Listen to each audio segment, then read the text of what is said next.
Bonjour les amis, alors nous sommes le vendredi 31 mai 2024, un temps radieux pour un mois de juin qui arrive. Bon, je vais vous présenter une DS que je qualifie d'exceptionnelle, peut-être quasi unique au monde, alors que c'est qu'une berline à la base, mais c'est une prestige. Donc les prestiges sont très rares, on en compte à peu près 200 exemplaires produits depuis 61 à peu près 59-60 à la fin. Celle-ci, c'est une 23 injections boîte hydraulique, donc, mais elle a reçu des finitions supérieures au catalogue Citroën. On sait que c'est Chaperon qui montait la séparation, mais là, elle a été finie chez Henri Chaperon, qui a logotisé la voiture. Elle a un numéro de série plaquette Chaperon, et c'est une commande spéciale parce qu'elle a quelque chose de vraiment unique. Elle a la climatisation, mais pas devant, à l'arrière, qu'on peut piloter depuis la place du maître à l'arrière droit. Et ça, c'est unique. Dans un livre, j'ai vu qu'il y en avait une qui avait été vendue en Espagne. Je ne sais pas si c'est celle-là. Celle-ci, je l'ai réceptionnée hier de la douane en Suisse. Elle était à Ontario, au Canada. Elle vient d'arriver, elle vient de faire 7000 km par bateau et train. Elle vient d'arriver du Canada. On me l'a expédiée pour la restaurer. Elle paraît très belle et elle l'est vraiment. Mais il y a une restauration à faire quand même. Et c'est une auto que quelqu'un a acheté qui s'appelle Gérald, que je remercie, qui est californien, qui m'a contacté. Il a trouvé cette DS à vendre à Ontario et il m'a dit « Je l'achète que si tu acceptes de la restaurer ». Donc je le remercie, je suis très flatté. Thank you so much Gérald for this project, beautiful project. Donc je vais vous faire découvrir en détail cette voiture qui sera prochainement restaurée. Alors une DS Prestige, ça se visite d'abord à l'arrière droit, c'est la place du propriétaire. Donc on a un intérieur cuir d'origine, même à l'avant, qui est vraiment très bon. Donc j'ai convaincu Gérald qu'il ne fallait pas qu'on le refasse en neuf, on va le traiter très sérieusement.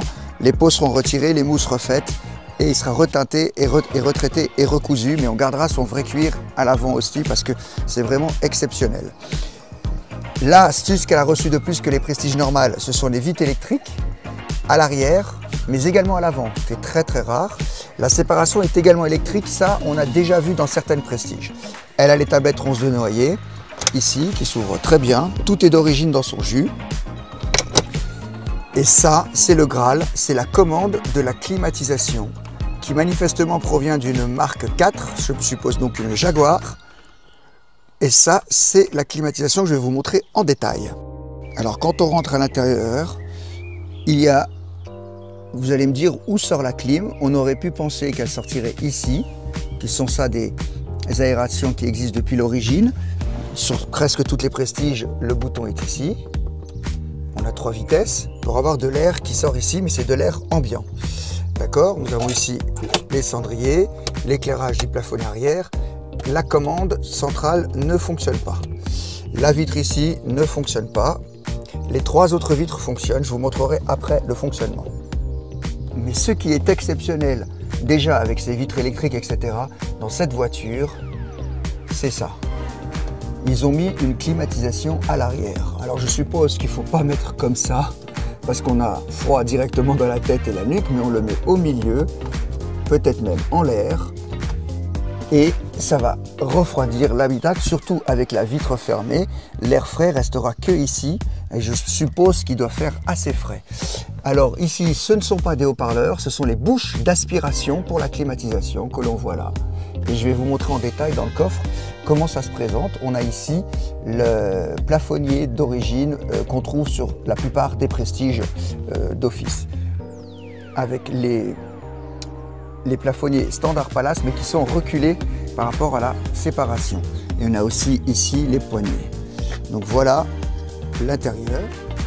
Le maniement est vraiment très facile, très bonne qualité. On croit que ça provient aussi de Jaguar. Voilà. Donc les tablettes sont plutôt en très bon état aussi d'origine. Et voilà ce que ça donne. Alors maintenant, on va passer à la chose exceptionnelle que je n'avais jamais vue de ma vie. Et pourtant, des climatisations, j'en ai monté, bien sûr, toujours à l'avant. Dans le coffre, nous avons la climatisation qui est ici.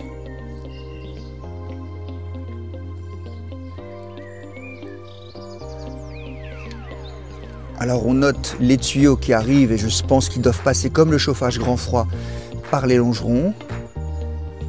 Les bouches d'aspiration ici, tout le bloc évaporateur et ventilation est là. Et voilà comment se présente précisément cette climatisation de DS que l'on voit ici, là.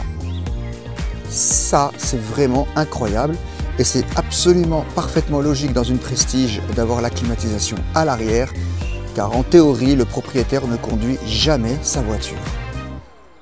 Alors bien sûr, toute Prestige qui se respecte a les poignées avec clé, qu'elles soient poignées plates ou poignées sortantes, puisqu'il est facile de fermer ici. Et si la vitre est montée, comme elle n'est pilotable que de l'arrière, on peut se retrouver à ne plus pouvoir rentrer dans l'habitacle. De plus, comme il disait dans la notice Citroën, ça permettait au maître, puisque le propriétaire on l'appelle le maître, de laisser ses documents précieux ici et que personne n'avait accès. Donc on peut fermer l'arrière de la voiture et le chauffeur lui a les clés de l'avant et du contact pour déplacer le véhicule sans que personne n'entre à l'arrière si c'est le souhait du maître. Alors nous avons ici la vitre électrique qui fonctionne plutôt très bien. Voilà, ça c'est magique sur DS, c'est vraiment très rare. Et elle fonctionne 51 ans après puisqu'elle est de 73. Donc nous sommes en 2024, alors elle est un peu dure, parce que je pense qu'elle a très peu servi, elle a besoin de graisse. À l'avant, elle fonctionne vraiment très très bien. Je vais donc vous montrer l'avant. Donc, Chaperon mettait un bouchon ici en cuir. Et nous avons un bouton ici. Et la vitre fonctionne incroyablement vite. C'est magique, sans jeu, sans rien. Elle se rabat comme ça. C'est magique. Je vais pouvoir étudier ce qu'ils ont mis à l'époque à l'intérieur. Je serais curieux de voir ça, c'est vraiment une curiosité que je voudrais voir avec la clim arrière. Et puis ça, c'est vraiment des spécificités que je n'ai à ce jour jamais vues. Et nous avons évidemment la vitre passager qui fonctionne également très très bien.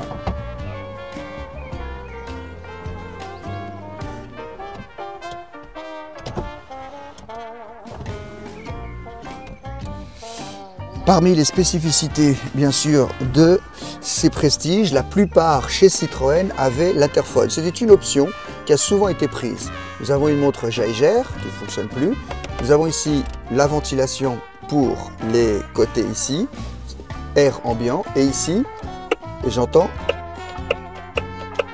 que ça pourrait peut-être fonctionner, l'interphone. Sur toutes les Prestiges, moi j'en ai déjà restauré 2, j'en ai vu plusieurs. En général, l'interphone ne fonctionne pas. Donc, je pense que celui-là fonctionne. Là, je ne peux pas descendre la vitre, elle ne fonctionne pas. Mais si vous zoomez, si je zoome ici, vous voyez le haut-parleur micro du chauffeur.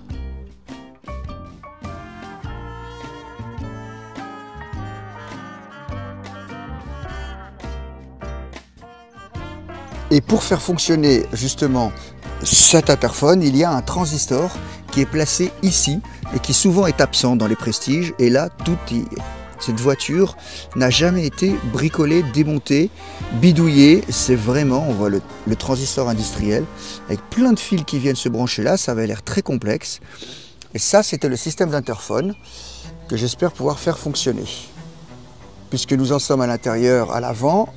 J'ai eu plusieurs Prestiges, comme je vous ai dit, enfin j'en ai eu une et j'en ai restauré plus de 2 autres, mais là c'est la première fois que je vois un bossage ici qui permet peut-être aux chauffeurs ou aux passagers d'être un petit peu mieux assis, parce que la position, moi j'ai une chance, c'est que j'ai la taille idéale, mais il suffit d'être un poil trop grand, un poil trop épais, et on ne peut pas conduire facilement une Prestige. Il n'y a aucun réglage de banquette, donc les chauffeurs devaient être assez petits dans l'idéal. Je suis persuadé que cette voiture a 101 726 km. Elle n'en a pas 200 000. On voit déjà que tous les aérateurs, les liserés sont vraiment propres. La planche de bord est plutôt très propre. Tout est vraiment très propre. Ce qui n'est pas souvent le cas sur une DS. Ici, ils ont rajouté une température d'eau. Ce bouton-là, je ne sais pas à quoi il sert, puisqu'ils n'ont pas mis de température d'eau ici. Mais la planche de bord est vraiment belle. La moquette est également d'origine, encore assez propre.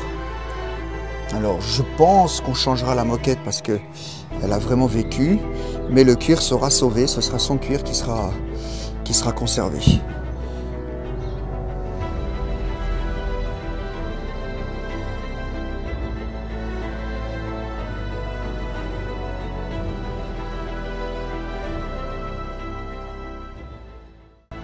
On va donc maintenant passer au compartiment moteur. Alors elle a reçu cette affreuse flèche. Tous les chromes sont piqués par contre, alors que la voiture est extrêmement saine. Le châssis dessous, c'est vraiment parfait. On verra bien sûr, il y a toujours des surprises au démontage, mais elle semble très saine. Par contre, sous le capot, c'est complètement d'origine. Et là, ça reflète aussi que la voiture n'a jamais été démontée, jamais été bidouillée.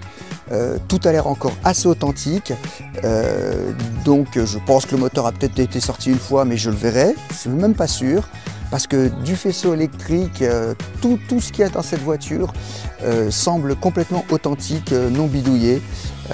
Donc je pense que cette voiture a peu subi. Là on voit, date de la vidange, 27 août 02 à 97 000 km.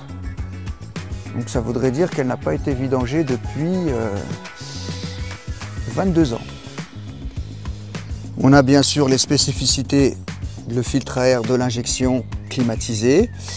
Nous avons ici tout le système des condenseurs qui sont dans la jupe avec le système de raccordement d'époque. Donc j'ai contrôlé, il n'y a plus de gaz, hein, il n'y a pas de clim évidemment. Mais tout le montage est authentique de chez Citroën.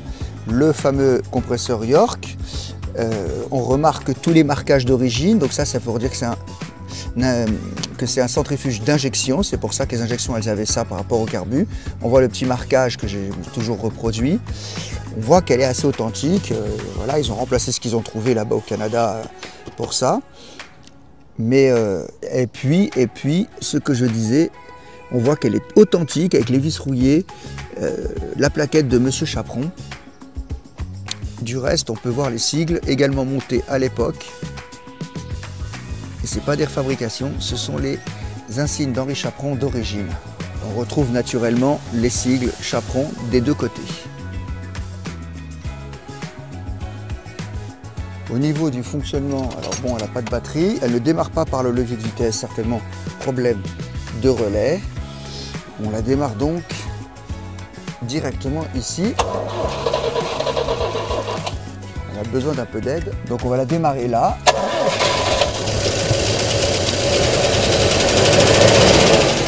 Elle est sur 3 cylindres manifestement. Elle tourne très mal, elle cliquette.